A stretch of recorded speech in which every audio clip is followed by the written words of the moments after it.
कोटा में बदमाशों के हौसले इस कदर बुलंद हैं कि दिन दहाड़े बाइक सवार दो बदमाशों ने कोचिंग छात्रा का मोबाइल लूट लिया और फरार हो गए।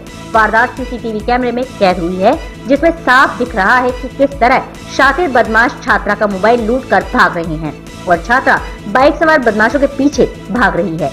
जानकारी के मुताबिक छात्रा जिया कोचिंग संस्थान से बाहर निकल रही थी। इसी दौरान बाइक सवार नकाबपोश बदमाशों ने वारदात को अंजाम दिया और फरार हो गए। ये वारदात वहां हुई जहां हजारों स्टूडेंट की चहलकदमी रहती है। इसके बावजूद दिन दहाड़े बदमाशों ने वारदात को अंजाम दे डाला। फिलहाल कुन्हाड़ी पुलिस बदमाशों की तलाश कर रही है।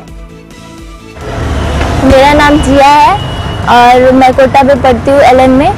तो मैं जब क्लास से निकल रही थी 11-10 में, हमारी आज 3 क्लास थी, तो मैं क्लास से निकल रही थी। तो मैं जब क्लास से आ रही थी यहाँ पे मेरा फ़ोन छीन ले गया लो। मैं ऐसे अभी कॉल लगा रही थी, यहाँ पे मेरा फ़ोन लेके चला गया लो। 2 लड़के थे और मास्क ऐसे बांधा हुआ था, पल्सर से थे।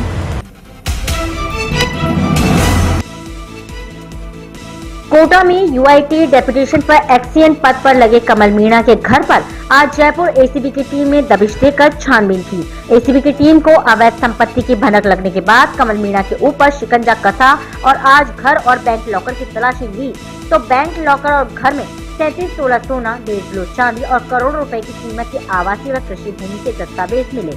एक्सीएन कमल मीणा पर चंबल रिवरफ्रंट के वेस्ट साइड की जिम्मेदारी थी। एंटी करप्शन ब्यूरो जयपुर की टीम अब जांच कर रही है कि कितनी संपत्ति आखिर अर्जित कैसे हुई।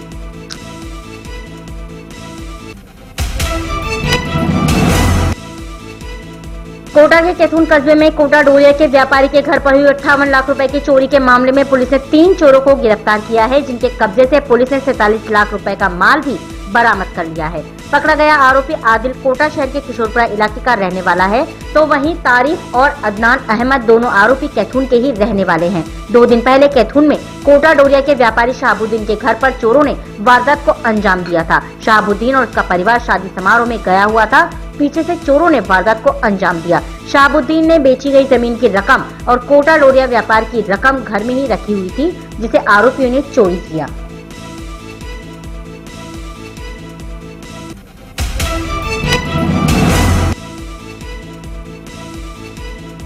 कोटा के कोटड़ी गोवर्धनपुरा इलाके में चोरों ने चुने मकान में वारदात को अंजाम दिया। परिवार के सभी लोग जयपुर में अपने रिश्तेदार के यहाँ गमी में गए हुए थे। पीछे से चोरों ने सूना मकान पाकर वारदात को अंजाम दिया। चोर मकान के मेन गेट का ताला तोड़कर घर के अंदर घुसे और घर में अलग अलग कमरों के ताले तोड़कर अलमारी में रखे जेवर और नकदी चोरी किए। करीब 1.5 लाख रुपए की नकदी और 4 से 5 लाख रुपए के करीब सोने चांदी के जेवर चोरी करके ले गए। मकान मालिक दिलीप सिंह ने गुमानपुरा थाने में रिपोर्ट सौंपी है। पुलिस चोरों की तलाश कर रही है। कोटा से जयपुर गए हुए थे सुबह 11 बजे और 29 तारीख को शाम को 5 बजे वापस कोटा आए। यहाँ आके देखा तो चोरी हुई थी। मकान के ताले टूटे हुए, अंदर का कमरे का ताला टूटा हुआ, ऊपर के कमरे का ताला टूटा हुआ, अलमारी का ताला टूटा हुआ और सारा सामान गायब, जेवर गायब है, नगद गायब है। कोटा के जेडीबी कॉलेज में ईवीएम की सुरक्षा में तैनात एक सीआरपीएफ के जवान की मौत हो गई। बताया जा रहा है कि सीआरपीएफ के जवान नीरज की अचानक से तबीयत बिगड़ी, जिसके बाद उसे अस्पताल ले जाया गया, जहां ड्यूटी डॉक्टर ने उन्हें मृत घोषित कर दिया। प्राथमिक रूप से इसे हार्ट अटैक से मौत होना माना जा रहा है। पोस्टमार्टम रिपोर्ट के बाद मौत की वजह स्पष्ट हो पाएगी। मृतक जवान नीरज आगरा जिले का रहने वाला था, जो कोटा में जेडीबी कॉलेज में रखी ईवीएम की सुरक्षा में तैनात था। नीरज की मौत की खबर लगते ही सीआरपीएफ के आला अधिकारी भी मौके पर पहुंचे।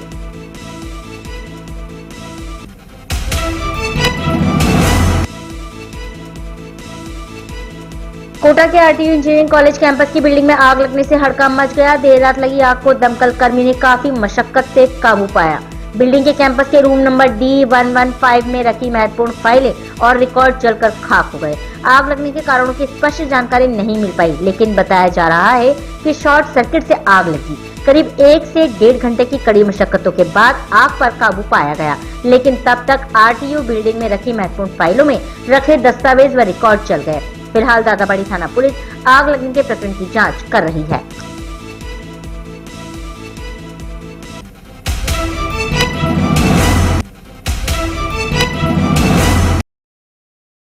कोटा की खबरों से अपडेट रहने के लिए YouTube पर सब्सक्राइब करें kotaKhabar.com पर और हाँ, बेल आइकन दबाना ना भूलें।